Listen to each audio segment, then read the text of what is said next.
Listen, one of y'all destroyed my dreams. Not my smoking. Say they sold, Jesus. Say they sold. Not my smoking.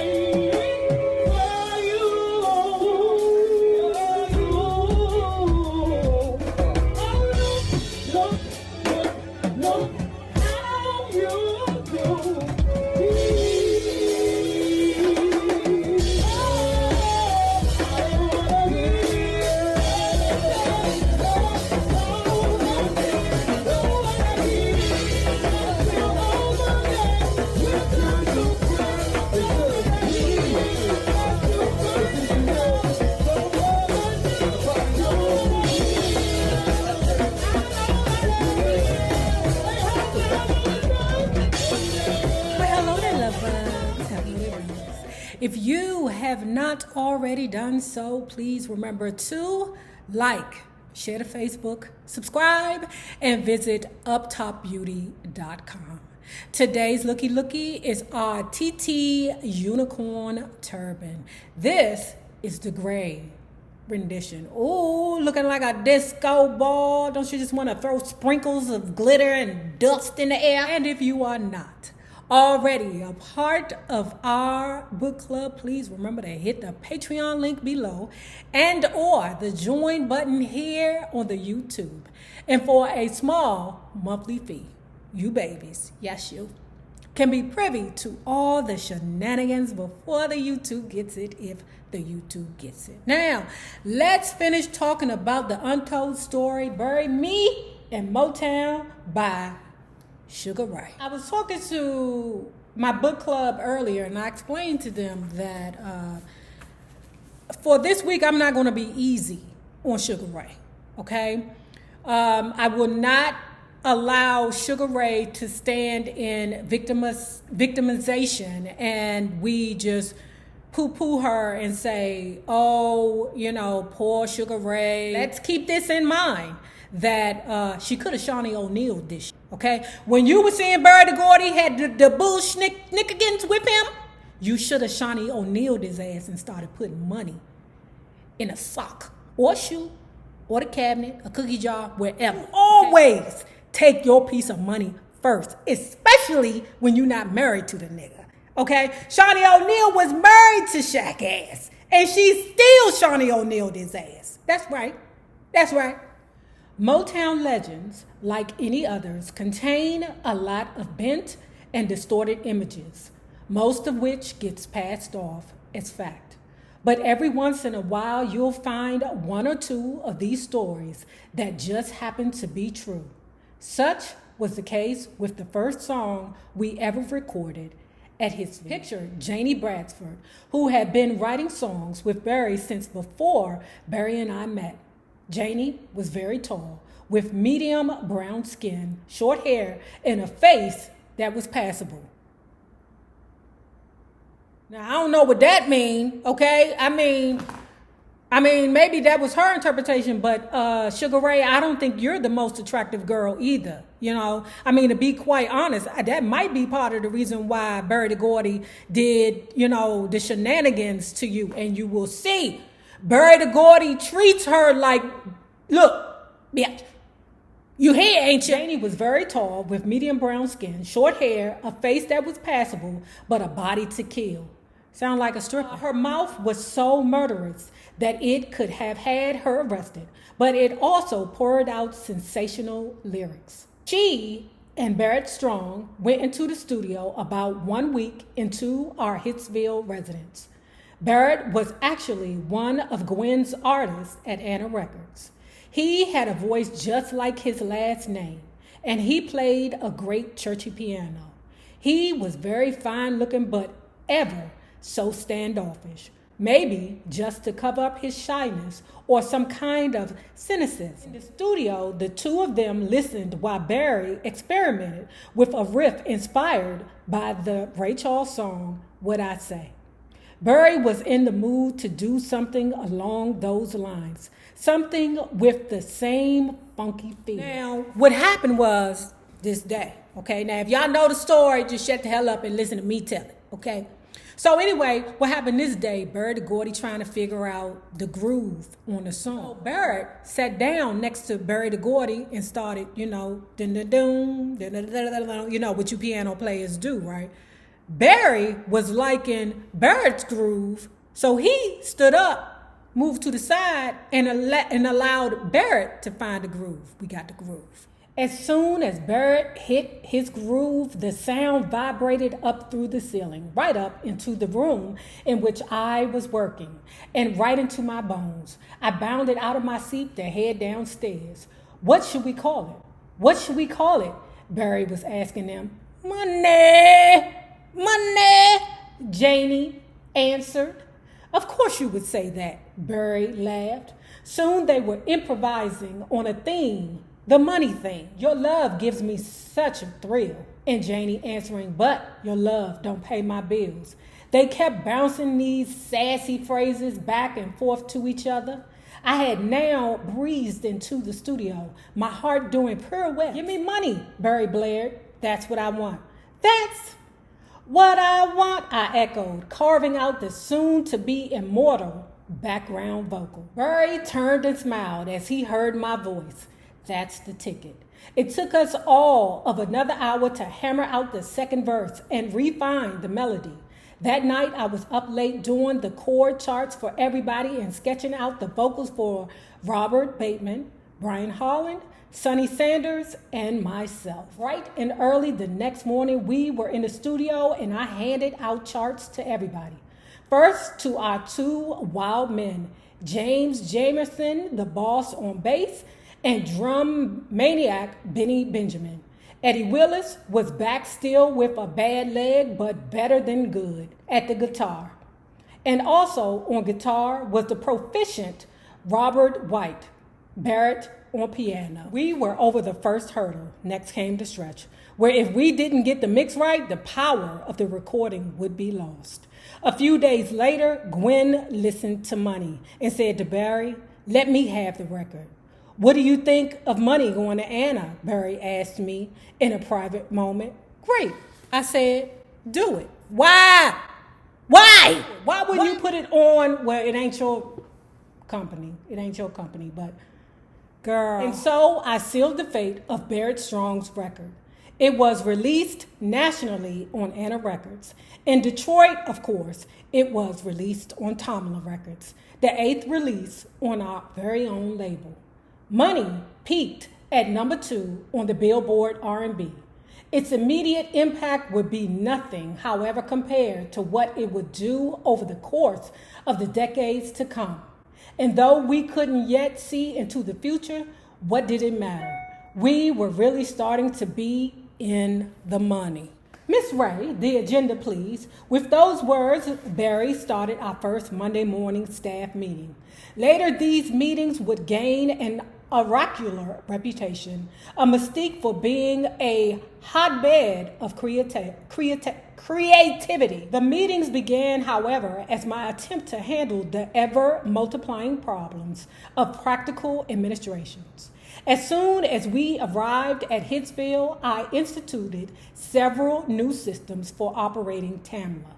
With Brother Mike's assistance, I updated the payroll and accounting formats. I designed schedules for studio use and building maintenance. Upon my suggestions, we laid down official work hours, job descriptions, and even a dress code. Barry and I took titles: President and Executive Vice President, First Officers of Tamla Records. Because all petty grievances and personal upsets were brought to me, I thought that the Monday morning meetings would be a nice way of resolving the beefs and still allowing the family feeling to thrive. Okay, so they go on to talk about a dude, John Oden. Where is that name coming from, guys? Help me. Did we talk about John Oden in the Etta James book or something? Like, why is that name standing out to me? Did we, like, I don't, Help me, Timmy, are you here? Baby, help me. Where is that name coming from? Where have we talked about John Oden? Let me tell you about this dude, John Oden, okay? John Oden, was pretty much a nice, firm guy. He didn't play with them dudes around there, okay? This dude was like, who the hell is the pig that don't wash his own dish? I hate them ninjas. You in a work environment, okay? And he think it's okay to leave dishes in the sink. And the reason why he does it is because somebody comes behind him and wash the dish, okay? He ain't got no home training, whoever it is, but John Oden was like, whoever the pig is that's leaving the kitchen in a mess, come see me. The issue got resolved, but things like that needed to be hashed out in order to keep, like she said, the family environment, okay? So we can get these petty grievances out the way. You want this place to run like a family household. Why not? The Gordys run it. The Laos people don't run it. The Singleton people don't run it. It's the Berry Gordy way. Also, with one of John Oden's responsibility was to help raise Sugar Ray's first son, Cliff, okay? Because Sugar Ray and Berry Gordy were so busy running Berry Gordy's company. I said it right. It's Tamala, yeah, but it's Berry Gordy's company. Bitch, you ain't stand up for nothing? Nothing. Another thing that was very important was that at 12 o'clock, Motown shut down, okay? Remember earlier I had told you that it was a real estate agent who helped her find Hitsville, okay? And she said when she seen, little Curry Gordy and them blue eyes and the blonde hair and stuff, she said that whenever you want me to watch Little Curry, which she did do, she was also responsible for feeding them. The real estate agent / nanny for Curry was also the cook. 12 o'clock, there was a lunch ready for everybody to sit down and have lunch together. We were a company and referred to ourselves as such. And according to Barry, what was any company without a company song? So one Monday, he asked Smokey to come up with a song for the meeting.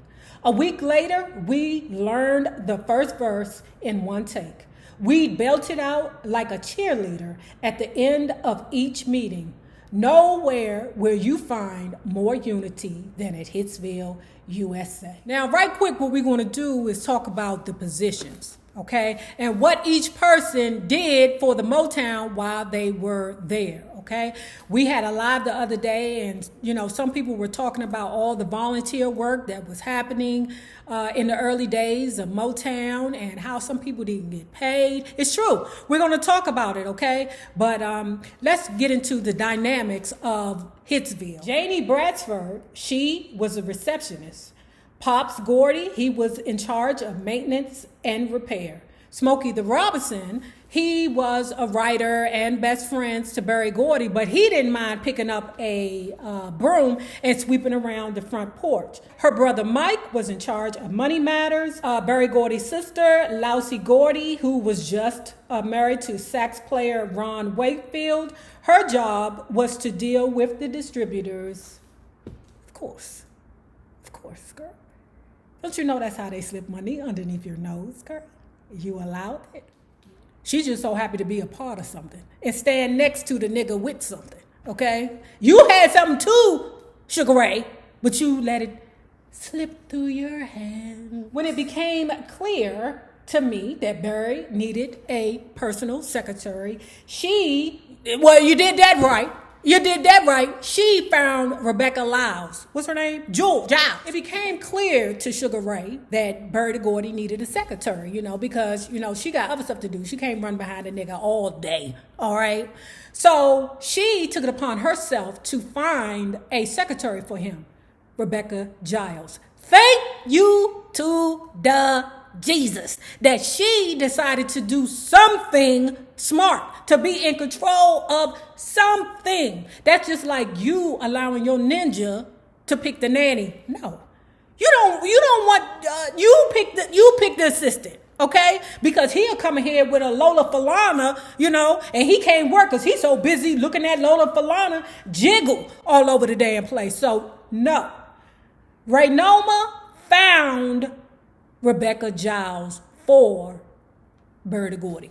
The best move, smartest move you made since you been here, girl. Extremely able and incredibly warm-hearted, Rebecca was one of the very few to become a permanent part of everything to come. I stumbled onto a very young electronics whiz, a tall and curly blonde-headed kid named Mike McLean. Upon becoming our chief engineer, Mike dramatically advanced our equipment and recording production. Wednesday was also designated as the day for music class, which I offered upstairs in the music room to one and all. Smokey was my star pupil. So you know that Raynoma Gordy is basically the most trained, musically trained at the Hitsville, okay? Soon to be Motown, right? So every Wednesday, what she would do is have a music class, right? And because most of the artists there were self-taught, much like back home in D.C., go-go, you know, most of those musicians are self-taught, okay? And because when you're self-taught, you don't really know how to read music, right? So what she would do is expand those self-taught artists' knowledge and give them the basic, you know, information in order for them to write music. Now, she goes on to talk about how Smokey Robinson was a concern for her, okay? Because she looking at him like, ooh, it's going to be a problem with you because you are fine. Ooh, fine to the mother. Ooh, fine to the mother. Ooh, y'all know I love me some Smokey. Anyway, she said what she saw in Smokey was a wandering eye, okay? She said the problem was that, you know, whenever he started getting attention, you know, he would consider and, you know, Miss, you know, Prissy Pants, you know. See, I'm not playing when I say I might give Raynoma a little bit of the business, you know, because she was Miss Goody Two-Shoes. No, Smokey, don't do that. Remember Claudette, she love you, Smokey. Oh, I can't stand a Goody Two-Shoes, even though I am one. But damn, I know when to stand down. So I told y'all, if I ain't told y'all this story before, but one time I was down Garfield Terrace down in D.C., right? You know that's a hood area, right? So this dude pulled up with a trunk of juice, right? Everybody flocking over to the car. Everybody. And I don't know if it was a Dutch cup or O cup, because on the south side, I think it's Dutch cup, and I think on the north side, it's O cup. I'm not sure. But anyway, the dude was mixing all these juices together, right? And everybody was like, yeah, I'm trying to get fucked up.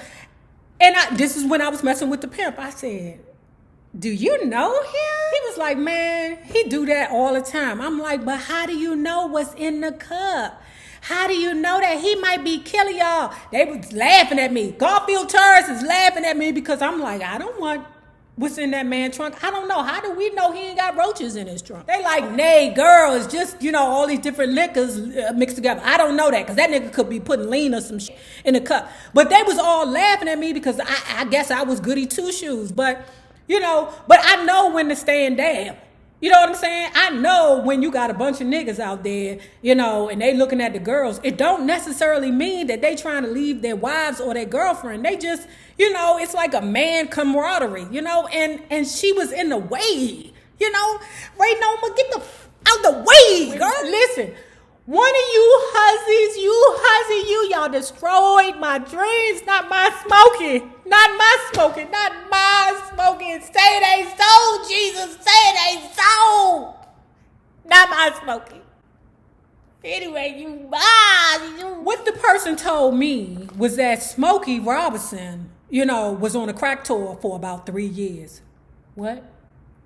I knew that Smokey Robinson was a Powder Ranger, okay? But one of you hussies told me that Smokey smoked crack. You fucked me up. I'm fucked up for y'all done fucked me up for the rest of the day.